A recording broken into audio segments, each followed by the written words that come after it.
말씀입니다. 빌립보서 4장 6절 7절 말씀입니다. 빌립보서 4장 6절 7절 다 같이 합독하시겠습니다.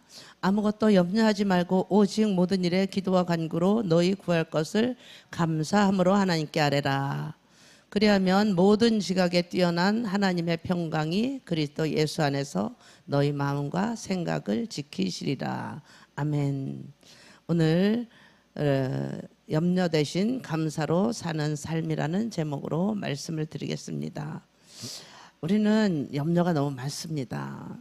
모든 것들이 주변에 염려를 안 하고는 살 수 없는 그런 세상이 되었습니다. 그런데 하나님께서는 뭐라고 말씀하십니까? 아무것도 염려하지 말고 모든 일에 기도와 간구로 너희 구할 것을 감사함으로 하나님께 아뢰라고 말씀하십니다. 그리하면 모든 지각에 뛰어난 하나님이 평강이 그리스도 예수 안에서 너희 마음과 생각을 지켜주신다 말씀을 하시는 것입니다. 사랑하는 성도 여러분, 오늘 우리는 빌립보서 4장 6절 7절을 중심으로 염려를 기도로 바꾸는 하나님의 은혜를 함께 나누려고 합니다. 이 말씀은 단순히 걱정하지 말라는 조언이 아닙니다. 우리의 마음이 흔들릴 때 어디로 가야 하는지 가르쳐 주는 것입니다. 우리는 예수님을 믿는다고 하면서도 기도를 드린다고 하면서도 불안과 염려 속에서 살아갈 때가 많이 있습니다. 요즘 세상을 보면, 돌아가는 정세를 보면 얼마나 정말 많은 일들이 사건 사고가 터지는지, 막 전쟁이 일어나고 또 기근이 일어나고 이제는 홍수가 일어나고 화산이 터지는 경우도 너무 많습니다. 그리고 온도가 올라가 가지고 사람이 몇백 명씩 죽어가는 그런 나라들이 있습니다. 그런 것들을 볼 때는 정말로 주님 오실 날이 멀지 않았다라는 것을 우리가 이야기를 합니다. 주님은 우리의 불안을 무시하지 않으십니다. 그 불안을 당신 앞에 가져오라고 초대를 하는 것입니다. 그래서 빌립보서 4장 6절 7절에 바울이 감옥에 있을 때 기록한 편지의 결론 부분입니다. 바울은 상황이 평안해서 이런 말을 한 것이 아닙니다. 오히려 고난과 제한 속에서 자기가 마음대로 할 수 없는 속에서도 성도들에게 어떤 평강을 누릴 수 있는지 증거를 하는 것입니다. 그러므로 이 말씀은 형편이 좋을 때만 가능한 것이 아니라는 것입니다. 어떤 형편 속에서도 붙들 수 있는 복음의 실제입니다. 엊그저께 저희 대전 총회에서 신학생들과 5개 노회에서 성령 컨퍼런스가 있었습니다.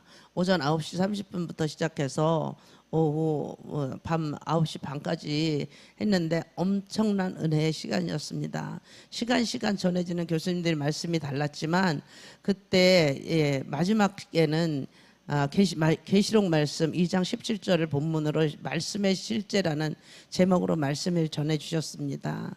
근데 말씀이 실제가 된다는 것입니다. 계시록 2장 17절에 보니까 귀 있는 자는 성령이 교회들에게 하시는 말씀을 들을지어다. 이기는 이에게는 내가 감추었던 만나를 주고 그랬어요. 감추었던 만나를 준다. 귀 있는 자는 들으라 라고 말씀을 하십니다. 감추었던 만나를 주신다고 말씀하시고 출애굽기 16장 14절에 그 이슬이 마른 후에 광야의 지면에 작고 둥글며 서리 같은 세미한 것이 있는지라. 이렇게 광야에는 사람이 살지 않아요. 물과 식물이 없어요. 말씀으로 살아야 돼요. 그런데 여기서 광야에서 작고 둥글며 서리 같은 세미한 것, 만나가 내려진 것입니다. 말씀이 실제가 되어서 내려온 것입니다. 마태복음 4장 4절에 예수께서 대답하여 가로되 기록되었을 때 사람이 떡으로만 살 것이 아니요 그랬어요. 하나님의 입에서 나오는 모든 말씀으로 살 것이다 라고 말씀을 하십니다. 사람은 떡으로만 사는 것이 아니다. 말씀으로 사는 것이다 라고 말씀을 하시는 것입니다. 출애굽기 16장 4절에 때에 예수께서 모세에게 이르시되 보라 내가 너희를 위하여 하늘에서 양식을 비같이 내리리니 그랬어요. 백성이 나가서 일용할 것을 날마다 거둘 것이라. 이런 것들을 볼 때 매일 날마다 이루어지는 말씀의 실제를 이들은 체험을 하고 산 것입니다. 앞서가지 말라는 것입니다. 하나님께서 광야 시대 때도 먹을 것을 다 주었습니다. 그들은 농사를 짓지 않았습니다. 그 앞전 세대도 농사를 짓고 수고를 했습니다. 그 이후 시대에도 다 수고를 했습니다. 그런데 이 광야의 40년 동안에는 하나님께서 주시는 것으로만 먹고 살아야 되는 그런 시대였습니다. 우리도 광야를 만날 때 하나님이 공급해 주시는 것들을 볼 수 있습니다. 말씀만 믿고 따라가면 그 말씀의 실체가 되어 우리 앞에 나타난다라는 것입니다. 오늘의 설교의 핵심은 이것입니다. 염려는 우리를 멈추게 합니다. 염려한다고 되는 일이 있을까요? 머리만 아프잖아요. 여러분들이 다 염려, 근심, 걱정 속에서 살아왔잖아요. 그런데 지금은 하나님께 다 맡겨드릴 때 우리가 걱정, 근심이 다 사라지고 마음의 평안이 오는 것들을 실제로 느끼시는 분들이 많이 있을 것입니다. 하나님의 평강은 우리의 마음과 생각을 지키시는 것이다 라고 말씀을 하십니다. 두 번째는 첫 번째 염려가 마음을 점령하면 힘들어져요. 염려가 우리 마음을 완전히 점령해버리면 우리가 너무 살기가 힘들어요. 그러나 믿음은 하나님께 올려드리는 것입니다. 염려는 단순한 감정이 아니에요. 마음이 미래의 불확실성에 붙들리는 상태가 바로 염려입니다. 그래서 염려가 깊어지면 현재를 살지 못해요. 우리의 현재가 없어요.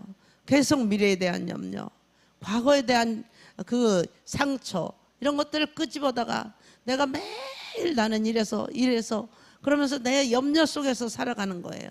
그 염려 속에서 살다 보면 나의 미래는, 나의 현재는 아예 없습니다. 하나님을 통제하려는 마음이 커지는 것입니다. 내가 다 해보려고.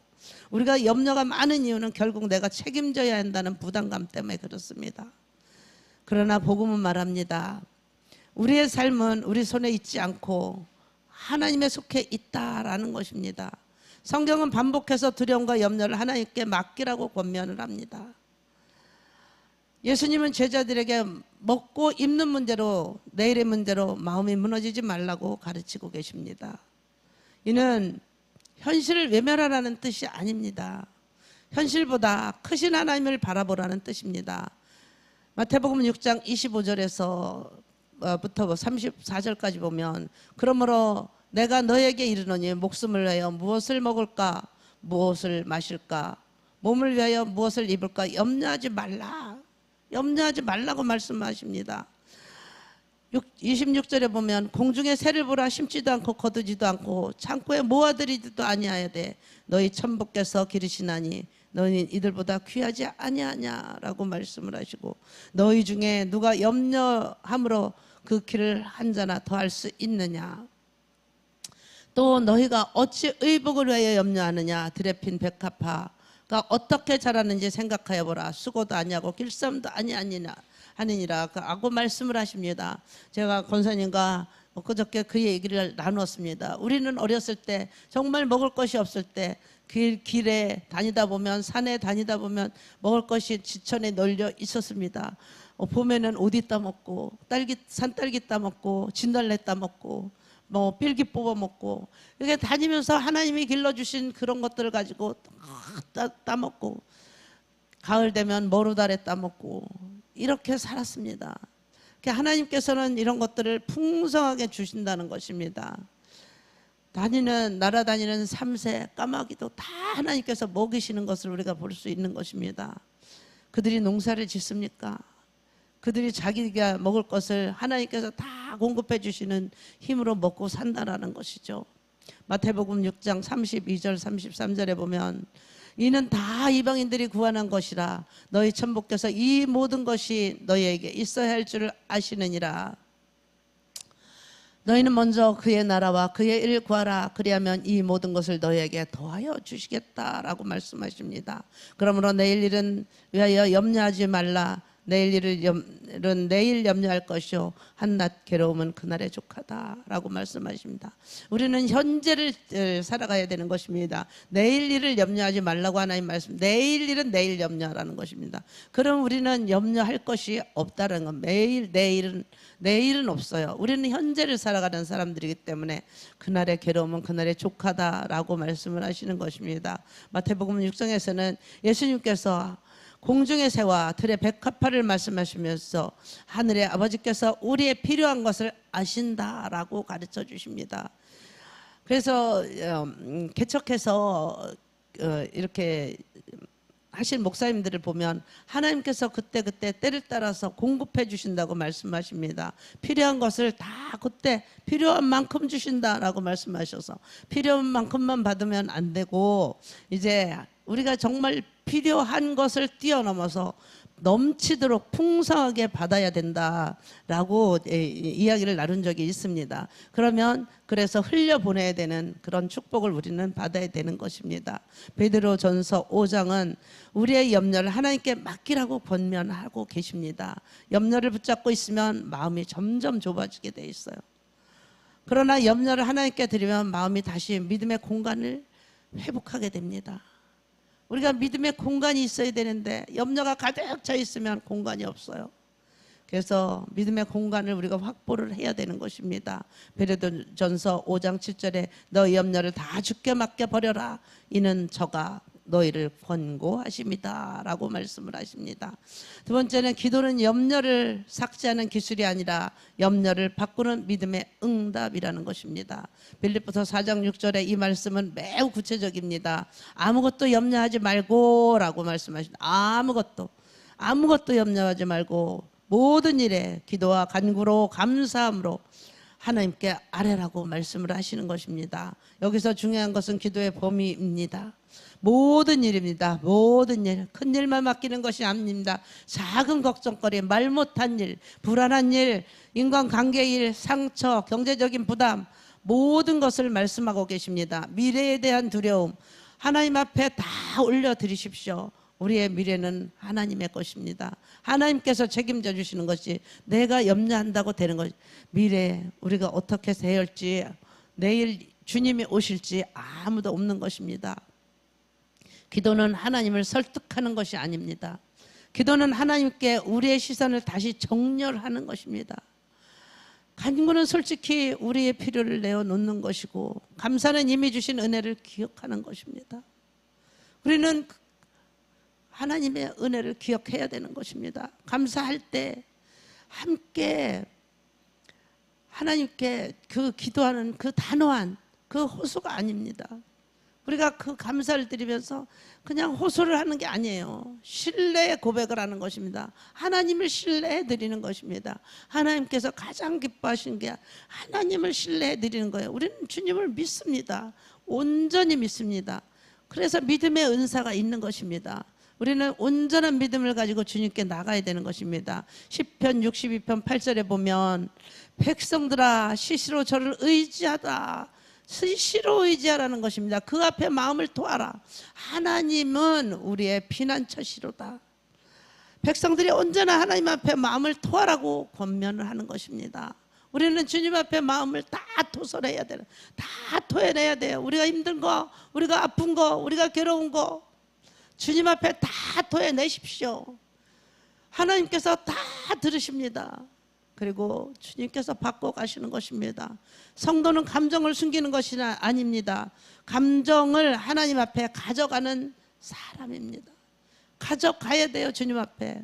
세 번째, 감사는 상황을 미화시키는 것이 아니라 은혜를 기억하는 영적 습관입니다. 감사함으로 아뢰라. 말씀을 매우 중요하게 생각합니다. 저는 이 말씀을. 하나님은 감사라고 말씀하시잖아요. 감사는 문제가 사라졌기 때문에 하는 것이 아닙니다. 문제가 있어도 감사하라는 것입니다. 그것은 우리 강도사님이 제일 잘하는 거예요. 매 평소에 감사하라고 하나님 말씀하셨어요. 감사한데 이번에 건버렸을 때 찬양 앞에서 찬양팀에서 찬양을 인도하는데 얼마나 얼굴이 예쁜지 그냥 해같이 빛나는 거예요. 그리고 그냥 웃으면서 야, 정말 제가 너무 은혜 받았어요. 강도사님 얼굴 보면서. 너무 감사한 거예요. 우리 교회에서 목사님들이 두 분 같이 저랑 갔는데 너무 감사한 거예요. 그냥 막 너무 기뻐가지고 정말 춤을 추며 찬양을 드렸잖아요. 제 이 큰 몸이 그냥 막 뛰면서 찬양을 하게 되더라고요. 얼마나 감사한지. 감사는 문제보다 역사하시는 하나님을 기억하는 것입니다. 우리가 감사할 때 마음을 아직 잃지 않는 것들을 보게 됩니다. 더 깊이 지금도 하나님이 함께 하신다는 사실을 보게 되는 것입니다. 감사는 염려를 즉시 없애는 마법 같은 것이 아닙니다. 그러나 감사는 염려를 만들어내는 왜곡됨을 바로 잡는 것입니다. 염려는 모든 것을 부족함으로 해석합니다. 그런데 감사는 이미 주신 은혜를 통해서 하나님의 신실함을 해석하는 것입니다. 그러므로 감사는 믿음의 언어입니다. 데살로니가 전서 5장 16절, 17절, 18절에 보면 항상 기뻐하라, 쉬지 말고 기도하라, 범사에 감사하라 이렇게 말씀을 하십니다. 이는 그리스도 예수 안에서 너희를 향하신 하나님의 뜻이다 라고 말씀하십니다. 쉬지 말고 기도하고 범사에 감사하라는 권면으로 성도는 일상을 하나님 앞에 세우는 삶을 보여주는 것입니다. 그 컨퍼런스에서 두 번째 강사께서 말씀을 하시는데 그 교회는 항상 예수, 쉬지 말고 예수, 범사에 예수 그걸 전광판에서 계속 돌아간다 그럽니다. 그것을 보고 어떤 권사님께서 딸을 데리고 오셨다고 합니다. 그 딸이 아토피로 그냥 막 이 가죽같이 온몸에 덮고 있었대요. 그 얼마나 괴로운지 그 엄마가 정말로 온갖 좋다는데 능력 있다는 데는 다 찾아냈다고 합니다. 그런데 그 목사님이 그렇게 회개를 그렇게 많이 했다 그랬는데 그렇게 안 하셔도 됩니다. 그러면서 보혈 찬양을 그렇게 불렀대요. 보혈 찬양만 계속 예수의 보혈, 예수 피밖에 없네. 그 예수의 피리 적십니다. 예수의 보혈밖에 없습니다. 온 몸에 예수의 보혈로 덮고 예수 피로 찬양을 드리고 그렇게 했을 때 며칠 있다가 온몸의 아토피가 깨끗이 치료되는 것을 보고 너무 감격하고 아기 피부같이 새살이 나왔다고 합니다. 그렇게 우리가 율법에 매여서 내 죄 때문에 그런가 뭐 때문에 그런가 이렇게 그런 것들을 찾지 않아도 하나님께서는 보혈로 다 덮어주시고 다 씻어주신다는 것을 간증을 하십니다. 시편 103편 1편 1절 2절을 보면 내 영혼아 여호와를 송축하라, 내 속에 있는 것들아 다 그 성호를 송축하라. 내 영혼아 여호와를 송축하며 그 모든 은택을 잊지 말지어다. 저가 내 모든 죄악을 사하시며 내 모든 병을 고치시며 내 생명을 파멸해서 구속하시고 인자와 긍휼로 관을 씌우시며 좋은 것으로 내 세원을 만족케 하사 내 청춘으로 독수리같이 새롭게 하시는도다.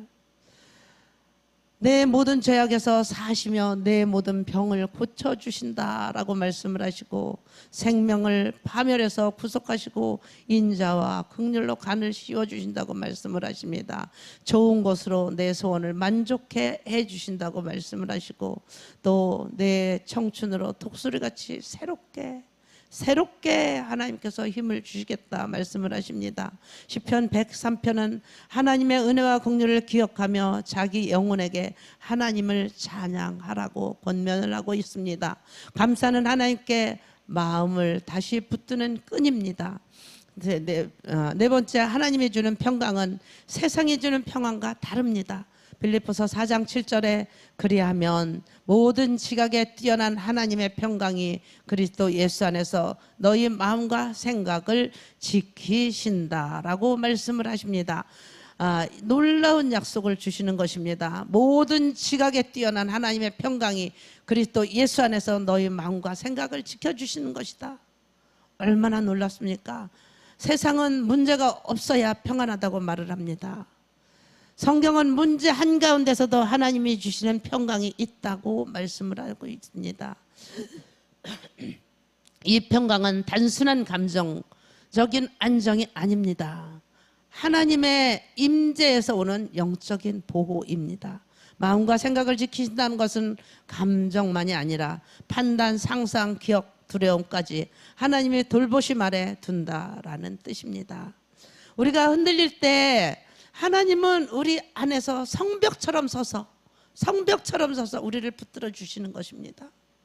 예수님께서도 평강을 약속하십니다. 요한복음 14장 27절 보겠습니다. 평안을 너에게 끼치노니 곧 나의 평안을 너에게 준다라고 말씀하십니다. 내가 너희에게 주는 것은 세상이 주는 것과 같지 않다라고 말씀을 하십니다. 너희는 마음에 근심하지도 말고 두려워하지도 말라. 세상은 이 평강은 세상이 주는 것과 다르며 제자들이 불안한 마음을 붙드는 시는 예수님의 선물입니다. 우리에게 주신 선물입니다. 하나님께서 거저 주신 선물입니다. 따라서 성도의 평강은 환경적인 안정에서 오는 것이 아닙니다. 우리가 평안하다 나는 염려 근심이 하나도 없어 바로 그렇게 말할 때 어려움이 찾아온다라는 이야기를 많이 들었습니다. 그리스도와의 관계에서 오는 열매예요. 열매, 평강은. 다섯 번째는 이 말씀을 어떻게 오늘의 삶에 적용할 수 있을까요? 적용을 하고 살아야 돼요. 염려가 올 때 즉시 기도로 바꾸는 것입니다. 마음으로 곱씹지 말고 짧더라도 하나님께 내어드려야 되는 것입니다.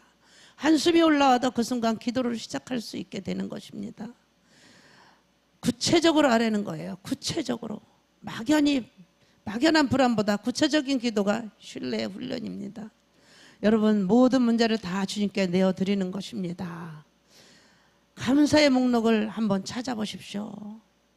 우리가 염려가 많을 때 그래도 이건 남았지, 그래도 여기까지 내가 왔지, 그래도 뭐 입을 것은 있지, 그래도 먹을 것은 있지, 내 옆에 좋은 사람이 있지, 우리가 감사를 찾아보는 것입니다. 감사는 감정을 억지로 바꾸는 것이 아니라 영혼의 초점을 재조정하는 길입니다. 작은 은혜를 기억할수록 큰 불안에 압도되지 않습니다. 평강이 즉시 느껴지지 않아도 말씀을 붙드시기 바랍니다. 즉각적으로 오지 않을 수 있습니다. 그러나 하나님의 약속은 흔들리지 않습니다. 믿음은 느껴지는 만큼의 것이 아니라 말씀을 근거해서 붙드는 것입니다. 여섯 번째, 불안 안에서 가능한 참된 평강을 붙드는 것입니다. 우리가 이 말씀을 붙들 수 있는 것의 가장 큰 이유는 예수 그리스도께서 우리를 위해 십자가를 지셨기 때문입니다. 얼마나 사랑했으면 대신 죽었을까? 저는 그 생각을 가끔씩 기도드리면서 합니다. 얼마나 사랑하셨으면 나를 위해서, 저와 여러분을 위해서, 우리를 위해서 죽으셨을까? 일본 사람들이 생체 실험할 때 모성애가 얼마나 강한지 실험을 했다고 합니다. 우리는 자식이 아프면, 내가 대신 아팠으면 그런 마음이 들 때가 있잖아요. 내가 대신 죽었으면 그럴 때가 있잖아요. 근데 생체 실험을 했습니다. 엄마와 아기를 방에다가 집어넣고 밖에서 문을 잠그고 방에 불을 계속 뗐다고 합니다. 계속 불을 떼니까 막 너무 방바닥이 뜨거워지니까 처음에는 엄마가 아기를 위로 올리고 머리 꼭대기를 올리고 그러다가 계속 불을 떼서 견딜 수가 없으니까 아기를 내려놓고 그 위에 자기 발을 밟고 올라가더랍니다. 결국은 인간은 자기 목숨이 가장 중요하다라는 기록을 했다고 합니다. 그런데 예수님은 우리를 위해서 자기 목숨을 버리셨지 않습니까? 그 예수님을 위해서 한 것이 우리는 무엇이 있을까요? 날 위해서, 우리를 위해서 대신 죽으신 그 하나님, 그 사랑을 우리가 생각해 보시기 바랍니다. 우리는 죄와 불안과 무너지면 그분 앞에서 감출 수가 없습니다. 그런데도 우리는 우리를 버리지 않으시고 은혜로 부르십니다. 그러므로 기도는 단지 문제 해결 수단이 아닙니다. 은혜의 자리로 나오는 것입니다. 우리가 평강을 얻는 것은 우리가 강해서가 아닙니다. 그리스도께서 우리를 붙드시기 때문입니다. 오늘 이 말씀은 주께 더 가까이 오라는 초대입니다. 염려가 많은 사람일수록 더욱 기도를 할 수가 있습니다. 눈물이 많은 사람일수록 더욱 감사를 드릴 수 있습니다. 마음이 흔들리는 사람일수록 더욱 하나님의 평강을 경험할 수가 있는 것입니다. 빌립보서 4장 6절 7절은 염려한다고 책망하는 말씀이기 전에 염려하는 우리를 품으시는 하나님이 우리를 초대하는 것입니다. 모든 것 하나님이 우리의 불안을 아시고 기도를 들으시며 평강을 지키시는 분이십니다. 여러분 기억하십시오. 우리는 염려는 우리를 잠식하지만 기도는 우리를 하나님께 인도하십니다. 감사는 은혜를 기억하게 하고 하나님의 평강은 마음과 생각을 지키십니다. 이 약속은 상황이 바뀌어서가 아닙니다. 하나님을 신뢰하기 때문입니다. 오늘 우리의 기도가 이렇게 바뀌기를 원합니다. 하나님, 제 마음이 흔들립니다. 그러나 주님께 맡깁니다. 제 염려를 받으시고 주님의 평강으로 제 마음과 생각을 지켜주시옵소서. 그럴 때 우리는 깨닫게 됩니다. 평강은 우리가 만들어내는 것이 아니라 하나님께서 주시는 선물이라는 사실을 말입니다. 성경을 읽는데 글자만 읽힙니까? 설교를 듣는데 남의 이야기 같습니까? 말씀이 안 들리는 건 믿음이 없어서가 아닙니다. 듣는 방법을 모르는 것뿐입니다. 말씀이 들리는 실제적인 방법을 말씀드리겠습니다. 나에게 말씀하는 말씀으로 읽으십시오. 성경을 정보로 읽으면 지식이 되지만 나에게 하시는 말씀으로 읽으면 음성이 되는 것입니다. 그 사람 얘기네가 아니고 내 얘기네로 바꾸는 순간 들립니다. 한 절 한 절 붙들고 곱씹으십시오. 그 한 절을 한 구절을 하루 종일 되뇌며 그 말씀이 상황 속에서 살아나게 되는 것입니다. 그리고 들은 대로 한 가지를 순종하십시오. 순종하지 않으면 다음 말씀이 들리지 않습니다. 작은 것 하나라도 순종하면 귀가 열립니다. 사무엘이 어릴 때 하나님의 말씀을 분간하지 못했습니다. 그런데 말씀하십시오. 주의 종이 듣겠나이다. 한마디로 귀가 열렸습니다. 예수님도 말씀하셨습니다. 내 양은 내 음성을 듣는다고요. 말씀이 들리는 건 내 능력이 아닙니다. 들으려는 마음입니다. 오늘 성경 한 절을 펴고 이건 내 얘기네 라고 읽어보십시오. 그리고 한 가지만 순종해 보십시오. 그 순간 글자가 음성이 되는 것입니다. 말씀이 들리는 것은 능력이 아니라 들으려는 마음입니다. 나는 성경을 정보로 읽습니까? 음성으로 읽습니까? 오늘 들은 말씀을 순종한 한 가지는 무엇입니까? 주님 말씀이 들리지 않아서 지친 저에게 듣는 귀를 열어주십시오. 말씀하십시오. 듣겠나이다. 이 고백으로 나아가시기를 바랍니다. 기도 드리시겠습니다. 하나님 아버지 감사합니다. 말씀이 들리는 것은 능력이 아니라 들으려는 마음이라고 합니다. 아버지 하나님, 말씀이 실체가 되어서 우리 모두에게 들려지게 하여 주시옵소서. 그 말씀을 듣고 우리가 나가게 하여 주시옵소서. 아버지 하나님께서는 염려하지 말라고 말씀을 하십니다. 하나님의 말씀이 우리 안에서 평강으로 이어지게 하여 주시옵시고 모든 것을 기도와 간구로 하나님께 아뢰게 하여 주시옵소서. 그래서 그 좋으신 하나님 예수의 보혈의 피로 우리를 대신 사신 그 하나님, 우리는 주님의 자녀로 주님의 종으로 우리가 살아가게 하여 주시옵소서. 그 은혜를 우리가 어찌 다 감당할 수 있겠습니까? 우리가 말로만 하지 않게 하여 주시고 정말로 우리의 삶으로 나를 내어드리는 주님을 위해서 무엇을 할 수 있을까? 라고 고민하는 우리 모두가 되게 하여 주시옵소서. 오늘도 그 보혈의 피의 공로로 살아가게 하여 주시옵소서. 주님 감사합니다. 오늘도 악하고 더러운 원수 마귀 사탄들에게 유혹되지 않고 그 원수를 이길 수 있는 힘을 능히 주신 그 하나님을 찬양하며 살아가게 하여 주시옵소서. 예수님의 이름으로 기도드렸사옵나이다. 아멘.